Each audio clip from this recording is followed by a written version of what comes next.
Meet Arabelle, Kobe, Jaxie, and Clive. Betsie will even fly out of her hive. Tango, Sophia, and the rest of the bunch. I know you'll love them. I just have a hunch. It's Miss Danielle's Preschool Bugs. Hi kids, I'm Miss Danielle, and I'm so happy you're here and ready to go on today's adventure with me. Bzzz, bzzz. When you hear that sound, what does it make you think of?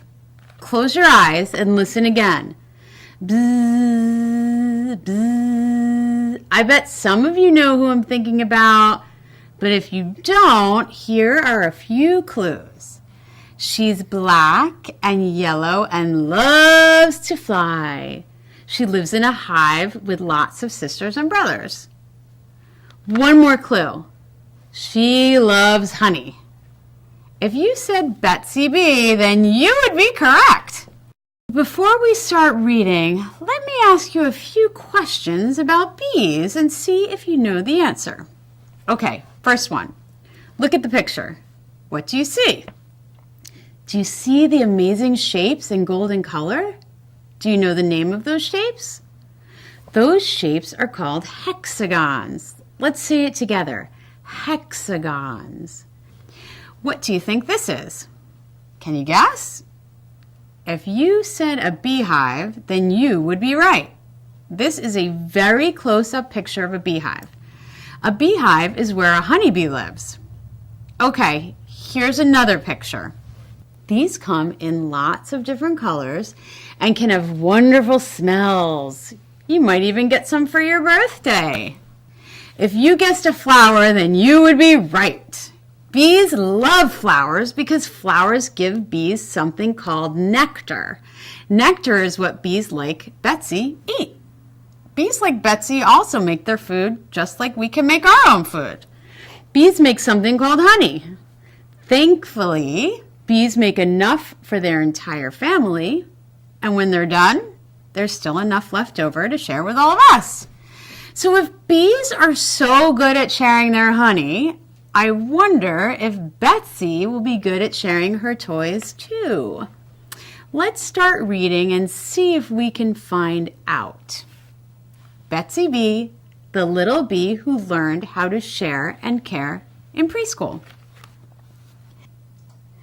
Betsie was a bumblebee. Fiona was a fly. They both were happy little ones who played up in the sky. Betsie was starting preschool at the school up in the trees. Fiona was on her way up from the 2s class to the 3s. They both were excited about the new school year.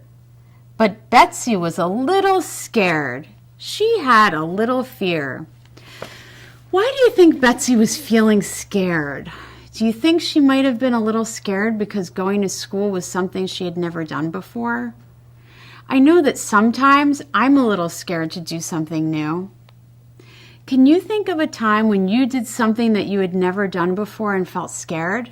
Maybe the first time you rode a bicycle or climbed up to the top of the slide at the playground, or maybe even your first day of school. Betsie had never been to school. She was home with Mom all day. She never had to share her toys or wait her turn to play. When she was feeling hungry, a flower she would find. She would eat it all and have some more, and nobody would mind. In the morning, Mom would leave her and know she'd wake up soon. But some days, Betsie stayed in bed till 9 or even noon. When Betsie built a castle, she had every block in sight. When Betsie wanted all the toys, there was never any fight. Betsie had it all her way, morning, noon, and night. But she flew into her classroom and got started with her day. She gathered every toy around and began to play. Fiona and the other kids were excited to be 3. They were happy being with old friends and meeting Betsie Bee. But Fiona noticed something strange. Betsie was alone. With piles and piles of classroom toys, she'd claimed as all her own. Betsie sure has a lot of toys and books around her. She had taken all the blocks and put them all in rows, stacks and stacks of lacing cards, making laces into bows. She had baby dolls and racing cars underneath her arm. She had all the dress-up shoes and skirts, little animals, and a farm. The kitchen toys were by her feet, the dolls and teddy bears. And finally, when she looked around, all she saw were stairs. Fiona and the other kids were glaring in dismay. They stood in front of all those toys and asked if they could play. "Sure," said Betsie to the others. "You can play all day. Just keep your hands off all my toys. Don't get in my way."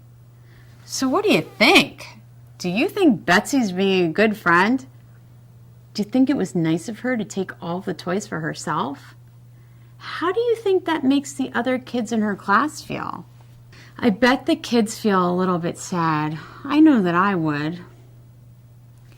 These toys are ours to share, to play with and have fun. The dolls, the blocks, the kitchen toys, they are for everyone. We really want to be your friend. We want to sing and dance. We want to play with all the toys. Just give us a chance. Betsie thought a little while. She realized she was sad. She had tons and tons of toys and games, but that was all she had. You were right if you said that Betsie had a lot of toys, but not a lot of friends. I think by the look on her face that she's probably feeling a little bit sad. Do you think she might make some friends if she decides to share?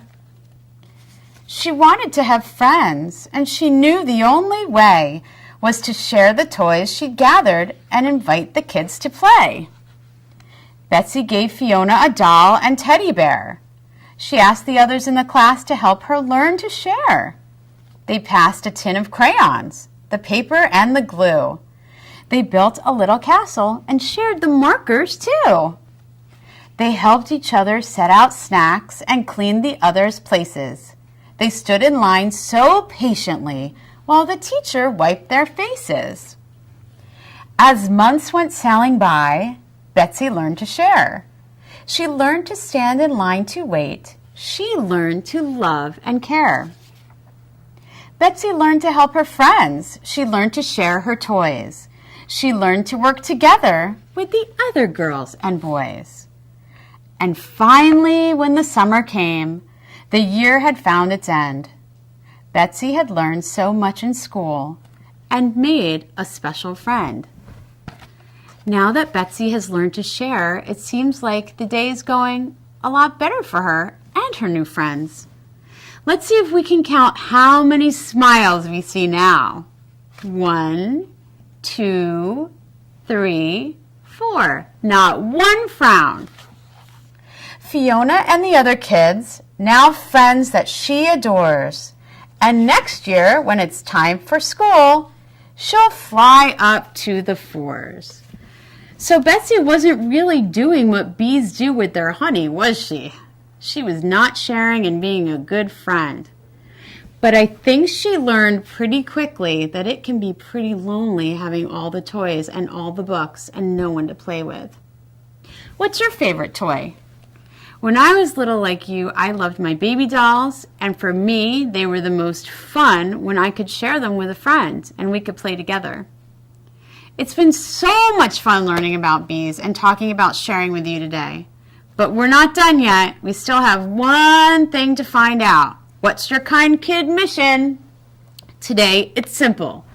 For your Kind Kid mission, I would like you to share something with someone else. Maybe you can share a book with someone you care about, or ask if you can have a friend over to play and share some of your toys with them.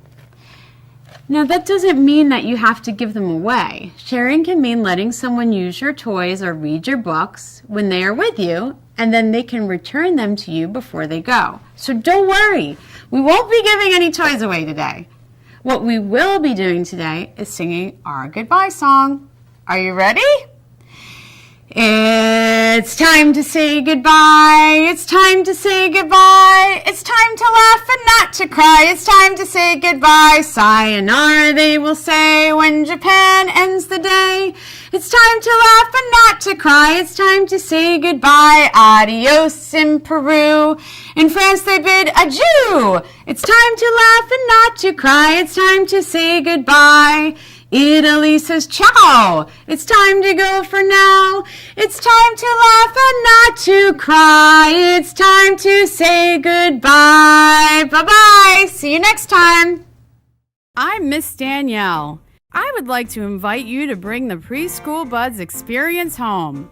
Visit us at daniellelindner.com, where you will find activities, coloring pages, a fun-filled newsletter just for parents and kids, and all of Miss Danielle's Preschool Buds.